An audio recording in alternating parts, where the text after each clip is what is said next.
కొల్లూరు అనే పల్లెటూరులో రాము కృష్ణ అనే ఇద్దరు స్నేహితులు ఉన్నారు. వాళ్ళిద్దరూ చిన్నతనం నుండి మంచి స్నేహితులు. ఎక్కడికి వెళ్ళినా ఇద్దరూ కలిసే వెళ్ళేవాళ్ళు.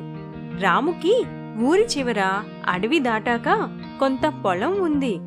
కృష్ణకి ఊర్లోనే పొలం ఉంది. రాము రోజు అడవి మార్గం నుండి తన పొలంలోకి వెళ్ళి పొలంలో కాలానికి తగిన పంట వేసి వచ్చిన కాపుని అమ్మి బ్రతుకుతున్నాడు. కృష్ణకి ఎక్కువ పొలం ఉండడంతో రకరకాల పంటలు వేసి వచ్చే కాపుని అమ్మి ఎక్కువ డబ్బులు సంపాదిస్తున్నాడు. ఇద్దరూ వారం మొత్తం వాళ్ల పనుల్లో ఉండేవారు. ప్రతి ఆదివారం ఇద్దరూ కలిసి ఎన్నో కబుర్లు చెప్పుకునేవారు. అలా ఒక ఆదివారం రోజున, ఒరే కృష్ణ, ఏంట్రా మనం తినడానికి ఏం తీసుకొచ్చావు? ఈ రోజు నీకు ఇష్టమని చేపల వేపుడు చేయించి తెచ్చాను.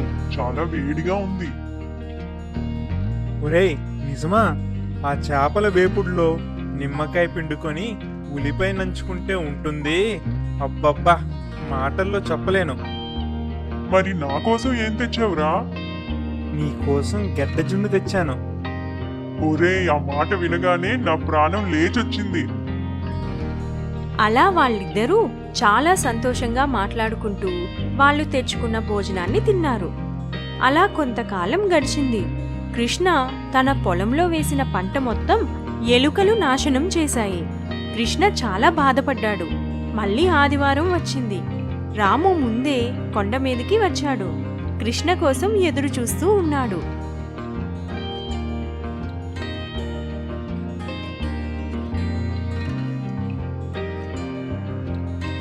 ఏరా కృష్ణ, ఏంటి ఈరోజు చాలా ఆలస్యంగా వచ్చావు? ఏం లేదు లేరా.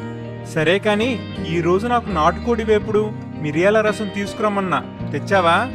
పద, ఒక పట్టు పడదాం. ఈ రోజు కోడి వేపుడు తీసుకురాలేదురా. దానికి బదులు పకోడీ తెచ్చాను. ఏరా, నన్ను ఏడిపించాలనే కదా కోడి వేపుడు లేదని చెప్తున్నావు? సర్లే, బాగా ఆకలేస్తుంది, పద ముందు తిందాం. తర్వాత కావాలంటే ఏడుస్తా కాని పద. అదేం కాదురా, కొంచెం డబ్బులకి ఇబ్బందిగా ఉంది. అందుకే కోడి వేపుడు తీసుకురాలేకపోయాను. వచ్చే వారం తెస్తాను.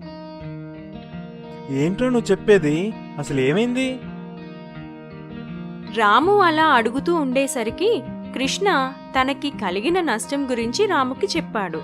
రాము చాలా బాధపడ్డాడు. ఆ రోజు రాము కృష్ణని కాసేపైనా తన బాధని మర్చిపోయేలా చేయాలని ప్రయత్నించినా కృష్ణ మాత్రం తన బాధని మరచిపోలేకపోయాడు. అక్కడి నుండి ఇద్దరూ ఎవరి ఇళ్లకి వాళ్ళు వెళ్ళిపోయారు. రాము రాత్రంతా తన స్నేహితుడు కోసం ఆలోచిస్తూనే ఉన్నాడు. ఉదయం లేవగానే తన పొలంలో పంటని అమ్మి వచ్చిన డబ్బులు మొత్తం కృష్ణకి ఇచ్చాడు. కృష్ణ ఆనందంతో రాముని హత్తుకున్నాడు. అలా కృష్ణ తన పొలంలో మళ్లీ మంచి పంటను వేశాడు. ఎలుకలు రాకుండా జాగ్రత్త పడ్డాడు. మంచి పంట చేతికి వచ్చింది. డబ్బులు కూడా వచ్చాయి. అలా వచ్చిన డబ్బులతో కృష్ణ ఇంకా ఎక్కువ పొలాలని కొని వ్యవసాయం మొదలుపెట్టాడు. ఆదివారం వచ్చింది. రాము కృష్ణ కోసం కొండ మీద ఎదురు చూస్తూ ఉన్నాడు.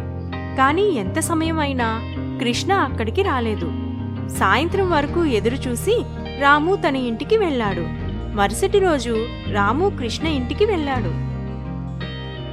ఏరా కృష్ణ, నిన్ను నువ్వు రాకపోయేసరికి నీకేమైందా అని చాలా భయపడ్డాను. నిన్నెందుకు రాలేదు? నీకోసం సాయంత్రం వరకు ఎదురు చూశాను. నాకు కుదరలేదురా. నీది చిన్న పొలం కాబట్టి పర్లేదు. కానీ నా దగ్గర చాలా పొలాలున్నాయి. వాటిల్లో రకరకాల పంటలు వేశాను. అన్నిటినీ నేనే దగ్గరుండి చూసుకోవాలి. నిజమేరా. పోన్లే, వచ్చే వారం వెళ్దాం.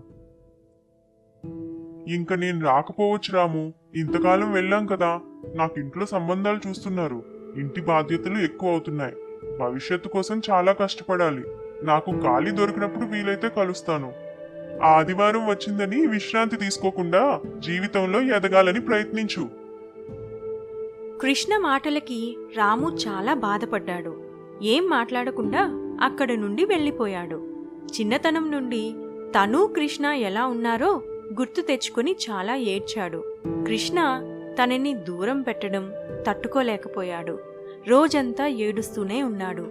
అలా కొన్ని నెలలు గడిచాయి. కృష్ణకి పెళ్లి జరిగింది. ఆ విషయం రాముకి తెలిసిన వాళ్ళ ద్వారా తెలిసింది. రాము చాలా బాధపడ్డాడు. తన ప్రాణ స్నేహితుడు తన పెళ్లి తనకి చెప్పకుండానే చేసుకున్నాడని. కొన్ని నెలలు గడిచాయి. రాము తండ్రికి అనారోగ్యంగా ఉండడంతో డాక్టర్ దగ్గరికి వెళ్లారు.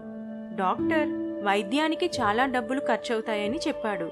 తెలిసిన వాళ్ళందరికీ అప్పుగా డబ్బులు ఇమ్మని అడిగాడు.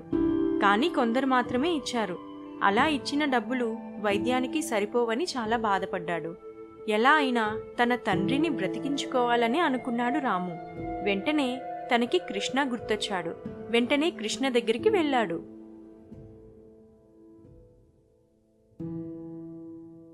ఒరే కృష్ణ, మా నాన్నకి ఒంట్లో బాలేదు. వైద్యం కోసం చాలా డబ్బులు ఖర్చు అవుతాయని చెప్పారు. నాకు వెంటనే నువ్వే గుర్తొచ్చావు. కృష్ణ, ఎవడ్రా వీడు నిన్ను ఒరే అని పిలుస్తున్నాడు?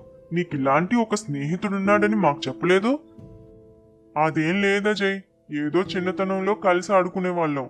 అది అవకాశంగా తీసుకుని డబ్బులు కావాలని వచ్చాడు. ఏంట్రా అలా అంటావు? దయచేసి సహాయం చేయరా, నాన్న బతుకుతాడు. ఇంకోసారి నన్ను అరే ఒరే అని పిలిచావో మర్యాద ఉండదు. అయినా ఏదో పరిచయం ఉంటే డబ్బులు కావాలని అడిగేస్తావా? ఏదో నీ డబ్బులు నా దగ్గర దాచినట్టు. నన్ను క్షమించి కృష్ణ. పోనీ నేను నీకు సహాయంగా ఇచ్చిన డబ్బులైనా ఇవ్వు. మా నాన్న వైద్యానికి పనికొస్తాయి. ఏంటి, వీడి దగ్గర నువ్వు నీకు సహాయంగా డబ్బులు తీసుకున్నావా? రాము అన్న మాటలకి కృష్ణకి చాలా కోపం వచ్చింది.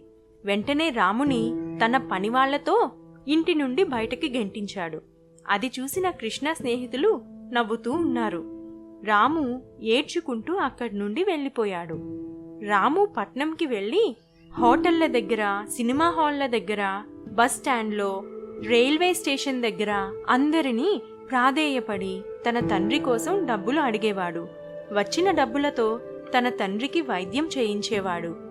ఒక పక్క కృష్ణని తన స్నేహితులు చాలా వ్యాపారాల్లో డబ్బులు పెట్టుబడిగా పెట్టించారు. కొన్ని నెలల తరువాత రాము తండ్రి పూర్తిగా కోలుకున్నాడు. రాము తన పొలంలో పనికి వెళ్లడం మొదలుపెట్టాడు.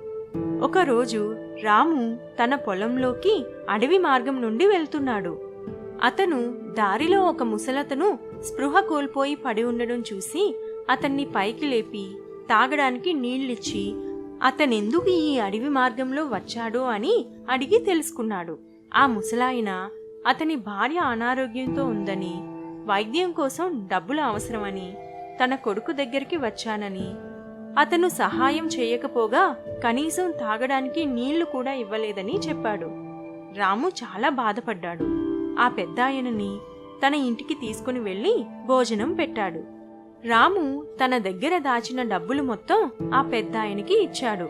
ఆ పెద్దాయన రాముకి కృతజ్ఞతలు చెప్పాడు. తన దగ్గర ఉన్న సంచిలో నుండి ఒక మామిడి పండు టెంకను తీసి రాముకి ఇచ్చాడు. బాబూ రాము, నువ్వు చేసిన సహాయం చాలా గొప్పది. నేను నీ డబ్బులు మళ్ళీ నీకు ఇవ్వలేను. దానికి బదులుగా ఈ మామిడి పండు టెంక తీసుకో. ఇది నా ఇంట్లో పండినది. దారిలో ఆకలి వేస్తే మామిడి పండును తినేశాను. చాలా రుచిగా తీయగా ఉంటుంది. ఇది నీ పొలంలో నాటు అని అతను అక్కడి నుండి వెళ్ళిపోయాడు. రాము మరుసటి రోజు తన పొలంలో ఆ టెంకని నాటాడు. నీరు పోసి పొలం పనులన్నీ ముగించుకొని సాయంత్రానికి ఇంటికి వెళ్ళాడు. మరుసటి రోజు తన పొలంలో జరిగిన వింతని చూసి చాలా ఆశ్చర్యపోయాడు. తన ముందు ఒక పెద్ద ఇల్లంతా మామిడి పండు ఉంది. దానికి ఒక తలుపు, కిటికీలు కూడా ఉన్నాయి. లోపలికి వెళ్లి చూశాడు. లోపల చాలా విలాసవంతమైన వస్తువులు ఉన్నాయి. ఒక గదిలోకి వెళ్లి చూశాడు. దాని నిండా కొబ్బరి బొండవంతా పెద్ద మామిడి పండ్లు ఉన్నాయి. రాము వెంటనే ఒక మామిడి పండుని తిన్నాడు. అది చాలా రుచిగా అనిపించింది. సాయంత్రం వరకు అక్కడే ఉండి కొన్ని మామిడి పండ్లను ఇంటికి తీసుకుని వెళ్ళాడు. రెండవ రోజు ఆ మామిడి పండ్లను సంతలో అమ్మాడు. ఆ పండ్లను తిన్న వారందరూ మళ్ళీ మళ్ళీ రాము దగ్గరకు వచ్చి కొనేవారు. ఆ గదిలో నుండి ఎన్ని మామిడి పండ్లను తీసినా తరగడమే లేదు. కొన్ని సంవత్సరాలలోనే రాము ధనవంతుడయ్యాడు. సహాయం కోసం తన దగ్గరికి వచ్చిన వాళ్ళకి సహాయం చేసేవాడు. ఒకరోజు రాము ఇంట్లో ఉన్నప్పుడు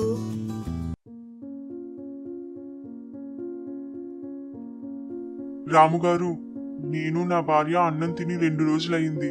కాస్త అన్నం పెడతారా? కృష్ణ, ఏంటి అలా అయిపోయావు? లోపలికి రండి, ముందు భోజనం చేద్దురు గాని. కృష్ణకి తన భార్యకి కడుపు నిండా అన్నం పెట్టాడు రాము. తరువాత ఏం జరిగిందని అడిగాడు. కృష్ణ స్నేహితులు తనని వ్యాపారం చేద్దామని తన సంపాదనంతా దోచేశారు.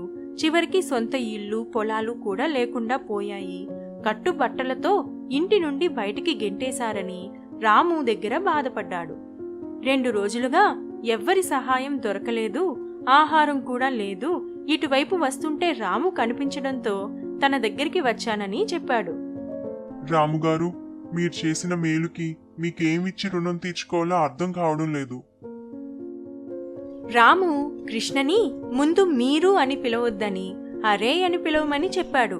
నేనుండగా నీకెలాంటి ఇబ్బంది రానివ్వను అని ధైర్యం చెప్పాడు.